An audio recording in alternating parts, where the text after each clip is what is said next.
Hey everybody, welcome to the Main Scoop. I'm Daniel Newman, one of your hosts here, Principal Analyst at Futurum Research, joined by... I'm Greg Lotko, SVP and General Manager of the Mainframe Software Division at Broadcom. Well, here we are at the Main Scoop. We've been talking about this for a while, and we came together to basically bring all of the important topics in technology, some of the biggest thinkers, some of the greatest minds, here to join us on the show for perpetuity until we don't do the show anymore, and hopefully that'll be never, because we think there's a whole lot to talk about, Greg. Agreed. It's all about the ecosystem, thinking about how customers view their overall IT environment.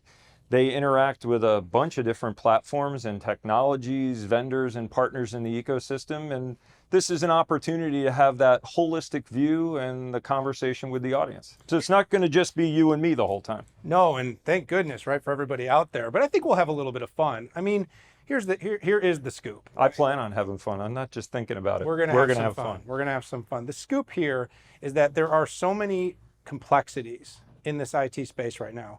We are talking about all the companies, evolutions and expansions and modernization efforts. And, there's so much ecosystem and partnership. And so often, Greg, people are thinking very competitively. They're thinking, oh, it's this or that. But you go into most companies, IT, into their organization, and there are many vendors, many partners, and many experts that come together to really make the enterprise run. And I think that is the opportunity here to bring that all together and put that out there for our audience to learn. For sure. There's many different platforms. There's many different capabilities and technologies. And what we started with is not the be-all, end-all.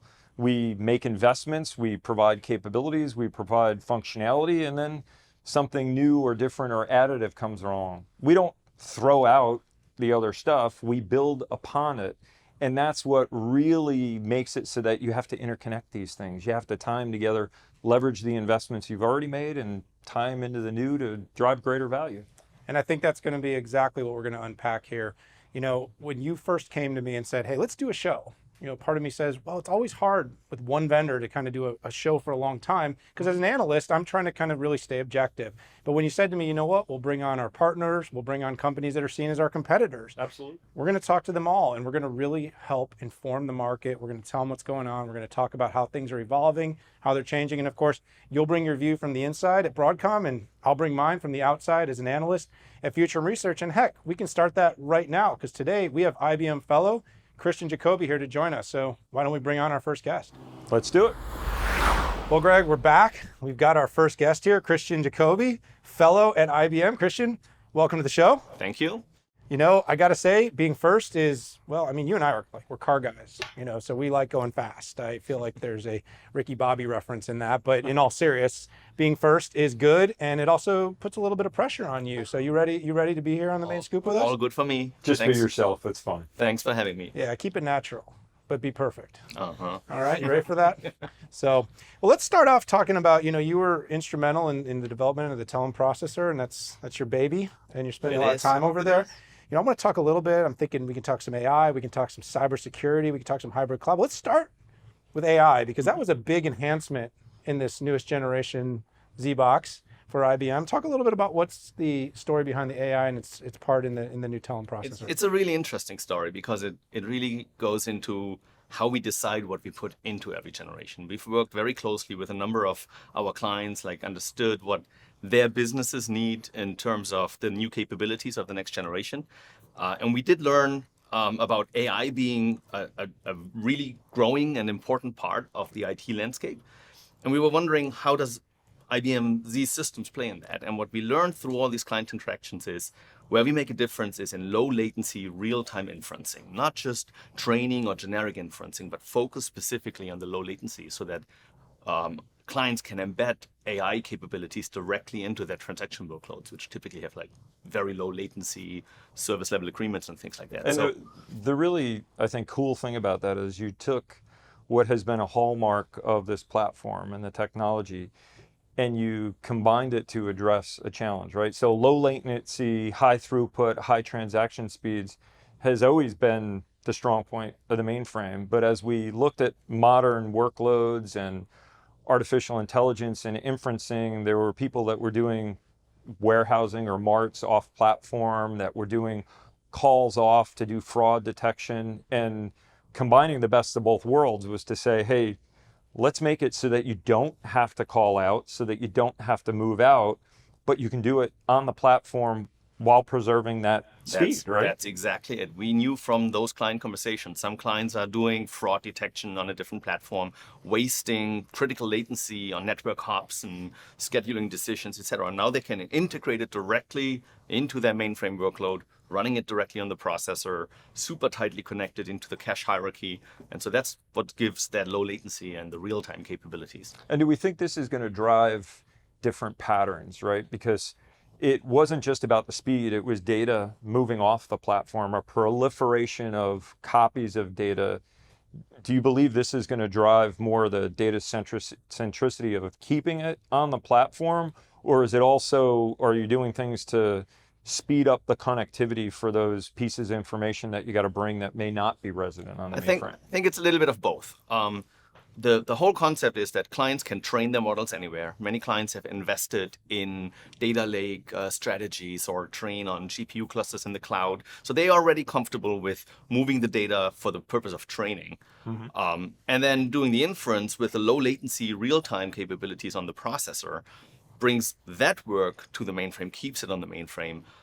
But sometimes also additional data is necessary in the inferencing. So there's some gravity that we're also creating for new types of data coming into, whatever, a MongoDB or something like that, that can support the inference work as part of the transaction. One could listen to that and think that the motion was about keeping data on the platform, but that really wasn't the driver or the design point. It was about the speed of operation, the speed of inferencing, the speed of fraud detection.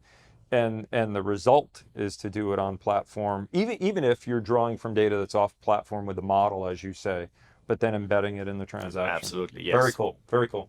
Yeah, it's super interesting to me, but one of the things IBM's been pretty outspoken about is this whole concept of kind of co-creation. So when you guys go generation to generation, one of the things I also kind of thought about is this was a fairly big difference. And again, there's always differences from generation from 14 to 15, but this investment in AI, how much of this was driven by sort of the demand coming in and you guys taking it and listening versus you guys knowing the importance of sort of innovating, meeting the customer where they are? We had a feeling that AI would be important for this generation, but we didn't have it right. We went to clients and talked about training and talked about, generic inferencing. And through those conversations, we learned, no, we really got to be laser focused on low latency, real-time inferencing. So the client conversations definitely helped us shape exactly what we need to build. And then based on that, of course, it's all the hardware design and all the enablement through the software stack that came from that. And I don't actually think that was what was so unique about the 14. The 16. I'm backing up. You started with the 14. The reality is, in every generation, IBM has involved customers in the development of what they're doing with the platform. But again, thinking about the ecosystem, it expands beyond that. One of the reasons I've really valued my interactions in the mainframe space is if you look at the technologists across the variety of vendors that are working around this technology and on this technology, but not only them, the customers, the technologists that are using the capabilities, they're invested. They care about what's going on in their environment. They care about the capabilities that they're delivering to their end customers. So you see folks wanting to get together, wanting to collaborate, and figuring out how across all the capabilities being provided, how they can drive that greater value. Well, I think we largely agree in principle. I mean, I think some of the bigger leaps from generation to generation are met by secular trends and demand. I think identifying your niche is super important, and I think you've made that clear. Another thing that came out very clear in your recent announcements were some of the focuses and enhancements in cybersecurity. Yeah. The pandemic drew a ton of attention to the amount of threats. Mainframe has always been known for incredible security capabilities. I think that has no chance of changing anytime soon. But talk a little bit about some of those enhancements and really what drove them in your, z16. I mean, like you say, mainframe computers and the whole stack running on them and the applications have that history of being the data vault for many of those large enterprises. And we take that serious, and we can't rest on our laurels here. We always have to innovate and do the next next step forward. And so one thing that we've looked at is what are future risks, and one of the risks that's out there are quantum computers. Now, quantum computers will be incredibly capable machines. They will be, helpful in many complex problems that can't be solved today. And so there's huge upside with quantum computing, but there's also downsides. Quantum computers will eventually be able to crack today's cryptographic codes. And so that's, of course, a huge concern because, nation-state actors, for example, can already, steal and store data, waiting for quantum computers to be available and crack that data. Yeah, so you think about that. You don't have to be technologically savvy or smart about how you go to try to crack something if you have the horsepower and the brute force to do it. And quantum computing is going to bring that. And whether that's if you think about it in the old ways, it'll just be crushed. Exactly. And whether that happens in 5, 10, or 15 years, there's a lot of uncertainty. But there's data being generated and stored today that we don't want to be out in the open 15 years from now, right? So that's where we started saying, okay, we got to start thinking about a roadmap to ensure that this data that runs on the mainframes is secured against those kinds of risk vectors. And so we started out with a quantum-safe self-boot engine, sort of as the root of trust in the system, creating the first quantum-safe server. And we have quantum-safe algorithms in our crypto accelerator so that clients can start using these advanced algorithms that are immune against the attacks from quantum computers. And then I will say one of the coolest things is also we have a sort of a dashboard that can create a report on which crypto algorithms are used where in the application stacks, so that clients, obviously these application landscapes are very complicated, so that clients get a sense for which algorithms are used where are my most sensitive data, and where do they need to do their investments first to get ready for a post-quantum world. But let's make another point to our audience here. You said it yourself about how secure the mainframe platform is, and it can be easy for the customers out there, the people using the devices, the hardware, the mainframe, the software, and say, oh, most secure platform on the planet. You actually have to implement the capabilities. So we're car guys, right? You can have the highest horsepower car, but if you don't ever press that accelerator down, you don't get the advantage of it, right? So if you have locks on your house, but you never actually lock them, but you carry the key around, it doesn't provide that capability. So there's encryption everywhere. There's ways to protect IDs. There's, the security and being quantum safe. You want to enable those things and apply the latest capabilities, the features and functions, and implement them in your environment. And doing that is what makes it so secure. Absolutely. Just having it but not using it does nothing. No, I think that's a great point. And by the way, I think most of the research that security, analysts do actually identifies that we create a lot of our own vulnerabilities through, it's things mistakes. That could have been avoided. I had a sticker, I think they did, some DOD study once, and it was like stickers left on laptops with the ID and the password. With the ID and the password, So yes, there are those, those Raspberry Pis being installed in, tier, the most secure data centers in the world, but those are TV stories. The real stories are a lot of times we create our own vulnerabilities. And to your point, you got to put your foot on that accelerator. And that's, by the way, something companies have to be thinking about all the time. You're always on defense nowadays in cybersecurity. I do want to ask one quick question, because I know I want to get to hybrid cloud. I know we want to talk about that. But with quantum, how much does IBM and your quantum business and your mainframe business, did you collaborate on that? Was that a collaboration? Yeah, there's good collaboration going on. There's collaboration in both the crypto algorithms that are actually immune to quantum computers. The IBM research group is very active in that regard, and we implemented some of those algorithms in z16. We're also looking into how in the future will we be able to combine quantum computers and mainframes and sort of use the quantum computer as an accelerator to solve interesting business problems. Now that's a little down the road. There was a zip and a zap. Is there going to be a quap? We'll find the right name for it. All right. And quantum computers are a few years down the road, but yeah, we're talking about things like that. Well, we all know there's a symbiotic relationship between classical and quantum computing, and those two things are going to work together. Both do certain things very well, and as there actually has been with every technology, right? Absolutely. You had mainframes, you Good had desktops, right? You had distributed servers, we have cloud. it's not each of them in isolation, it's them together. Let's segue, because great that was segue. I did that on accident, but I think you did that on purpose. So Every once in a while. okay, you got one. Greg 1, Dan 0. This could be a scorekeeping thing. You know what I'm saying? Don't play a The drinking main game at scoop. home. Yeah. Will be more fun. Hybrid. So that's kind of like on the tip of everyone's tongue right now. Hybrid architectures, hybrid cloud, hybrid IA, hybrid IA, and AI. But you know, I think it's something your CEO is certainly talking a lot about right now. Yep. It's common knowledge. But you know, in the mainframe world, sometimes the idea of connecting to the cloud was sort of poo-pooed and no, but that's changing. Yeah. Talk a little bit about how, Dramatically. yeah, absolutely. I'm setting them up. Hold on, let me do my job. Talk a little bit about how in the next generation, with z16 and beyond, how you guys are thinking about hybrid, as we know that's what's on every enterprise's mind. Yeah, I mean, it's clear that a lot of enterprises are running their key mission critical data and their transactions on IBM zSystems. And this data and these transactions need to connect into applications that are running in a hybrid world. And that could be on-prem hybrid, it could be multi-cloud hybrid, be that AWS or IBM Cloud or Google, whatever it is. The mainframe needs to play with that and connect with that, right? And so that's why we invest in things like OpenShift technology to be available natively on the mainframe. That's why even at the hardware level, we're doing investments to be efficient at running containerized workloads, where we have capabilities like secure execution and confidential computing to run containerized workloads in a secure way that no other system can run. So it's both capabilities on the mainframe itself, and then capabilities to connect the data and the transactions to other applications outside. Well, and the reality is, it's a hybrid world. No workload runs in isolation. It's why you see, you know, all the focus on open.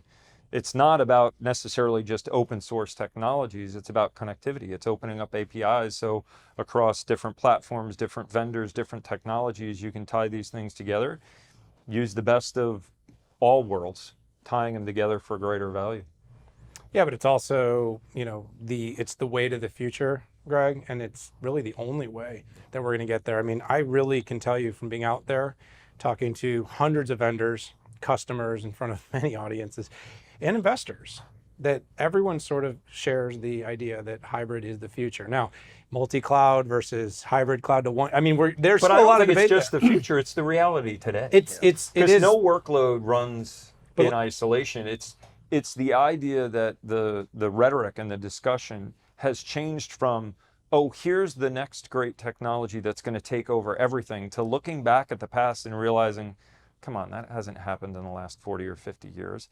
There have been some capabilities or technologies that went away, but it's those things that are great and have added value that get added to the mix, that get connected, and that's a hybrid reality today. The hybrid reality of tomorrow will include connecting all the best capabilities from everything that we know of today, but all the things that have yet to be invented. The new thing is the attempt to create a orchestration layer that straddles that variety of platforms and tries to really bring together a management scheme to keep those things holding together. And I think there's some great progress in that sense. And let me win this argument, because I feel like he's pushing back on me, and you know we don't like that here in the main scoop. I'm the one that's right, and you're the other person on the show. No, kidding. That was actually you made a great point. You've got two scoops. and the guest people that'll come in. The banana split. It's always going to be more than us. 2 scoops. No, but what I was really trying to point to is people have made this sort of assertion that we are already there as it comes to cloud. And the data's pretty evident. We are actually very early innings. You're at 25 to about 33% of workloads have been deployed to any public cloud. And that's all workloads. If you narrow that down to enterprise workloads, it's less. And so my point is, when I use the word future, and I just feel like, you know, in the first episode, I can't get shut down that hard. Well, you didn't call your company Pastum. Pastum Research. Futurum. When I use the word future, though, it is an evolutionary state. What I mean is, I think we're in the point right now where we, as sort of thought leaders, pundits, industry players, developers, engineers, we are really cognizant of what the future looks like. But when you're an enterprise and you're out there and you're listening here, you're going, well, we still have most of our workloads, most of our data is still on-prem, or we're just starting to look at multiple clouds. So I think there is kind of we can sort of, I think we Fair, agree in fair. principle on most We things, do. but I think there is an evolution of what's actually happening. And then there is the, of course, agreed upon state that we as people that are analyzing the industry are saying because we understand it. And so And it's the a lot of evolution is going to be continual. It's a lot of because fun. we don't know what's next. But what we do know is that Christian here made a really, really great guest here on our first Absolutely. episode. of Thank you. Pleasure having you. Thank you. Yes. Christian, thank you so much. Love to have you back for episode 50 or something right. like that. We'll do a retrospective Yeah, we'll do that. when Z18, 19, or 20 comes out. We'll see. I'm All working right. on it. Sounds good. Thanks for joining Thank you. us. So that was a lot of fun having, Christian join us, first guest. Absolutely. No pressure on him. Yeah, really. Like, hey, you're going to be our first guest. Come It's here like stepping in the line. and be the expert. So now everyone, we're going to do like a points thing, 1 plus, 1 minus versus the last guest. Not just him. Yeah, So we'll let the audience do let that. them do that. All All right, put that in the comments, everybody. We would love to hear from you. We actually would love to hear from you. So as you're Absolutely. watching the show, if you're seeing this on one of the platforms on YouTube, hit us up on there, hit us up on Twitter, hit us up across social, because we do like to get your feedback. That might also shape some of the stuff we'll talk about in the future. We want to go where you want us to go. Absolutely. So what do you think about the comments from Christian? In line Really with what you're cool. thinking? So I always think it's interesting how with technology you have to be forward looking, right? You have to be thinking about what's next because the time it takes to develop these things, there's a long lead cycle. So you have to be anticipating. You did hear when we talked about him coming back what he said, right? When I talked about the generations. I said, so you'll come back with Z18 or 19 or 20, and he said they're already working on it. So, I mean, with 2.5, 3 years in between generations, we're, the next decade or more is already being worked on. I'll have my 6G phone by then, maybe 7G, Maybe 10. 10G. That's what our next, we'll get in our next political debates. When do we go to H? I don't know. What do I use that Googler for?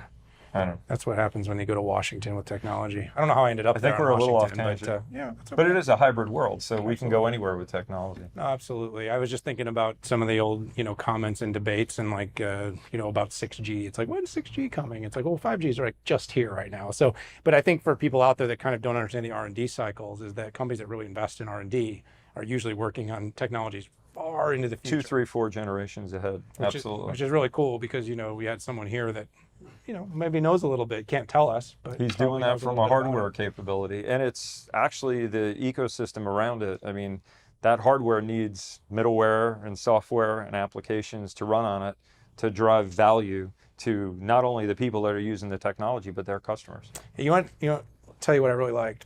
I liked the tie together of, bringing this whole secular trend of AI, the secular trend of cybersecurity, and of course, this big enterprise tech trend of AI, of hybrid cloud, and really making them apply to every enterprise, every CIO out there that's looking at their architecture right now. They're looking at the hardware that, they've been dependent upon for many, many years, and then they're thinking about how do they move those workloads, or do they need to move those workloads? I mean, look, this is really where we're at, is there's going to become an interdependency between the traditional and the legacy technologies and the public cloud. There's going to be an important connection that we need to keep this data safe. We need to keep it, we need to keep it very scalable. We need to keep it, we need to make sure companies can operate as efficiently as possible, but there can be no sacrifice. Yeah. And so that was really what I took from it. And so I agree with all that. The only word I didn't like in there was the legacy word, because when people hear that word, they think static, they think not changing, right? So we could have had Christian on talking about the mainframe if people think about, oh, that's that technology from years ago. But it's an ongoing investment. It's an ongoing enhancement, not only in the hardware, but in the software, in the entire ecosystem. So the legacy, if you will be what people have done with the different platforms and technologies that they have, that they've already implemented in their application space, in their operation space, in the overall IT environment.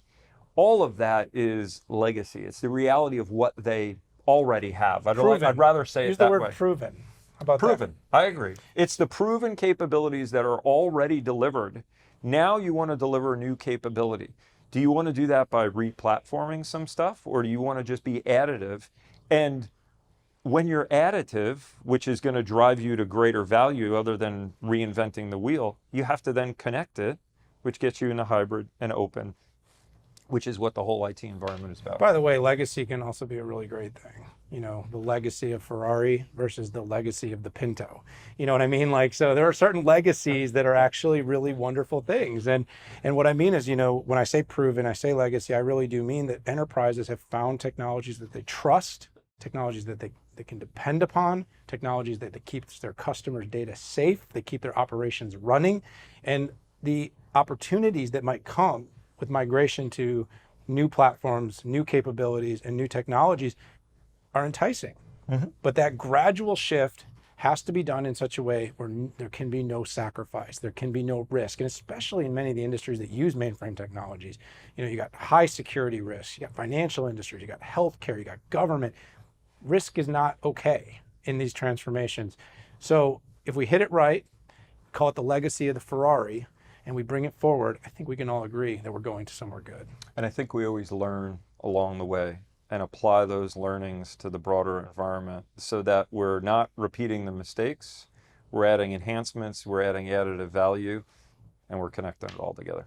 Well, this is a lot of fun. A lot of fun. Been an So- absolute pleasure. Look forward to the next one, and we'll see you folks next time. Thanks for tuning in to The Main Scoop.